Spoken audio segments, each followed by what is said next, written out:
அஸ்ஸலாமு அலைக்கும். நபி ஸல்லல்லாஹு அலைஹி வஸல்லம் அவர்கள் கூறினார்கள், துக்கத்தால் கன்னங்களில் அறைந்து கொள்பவரும் சட்டை பைகளை கிழித்து கொள்பவரும் அறியாமை கால வழக்கப்படி புலம்புகின்றவரும் நம்மை சார்ந்தவர்கள் அல்லர். இதை அப்துல்லாஹ் பின் மஸ்ஊத் ரலியல்லாஹு அன்ஹு அவர்கள் அறிவிக்கிறார்கள்.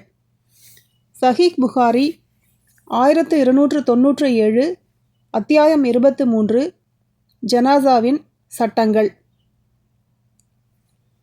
நபி ஸல்லல்லாஹு அலைஹி வஸல்லம் அவர்கள் கூறினார்கள், துன்பத்தின் போது கன்னங்களில் அறைந்து கொள்பவரும் சட்டை பைகளை கிழித்து கொள்பவரும் அறியாமை கால வழக்கப்படி புலம்புகின்றவரும் நம்மை சார்ந்தவர் அல்லர்.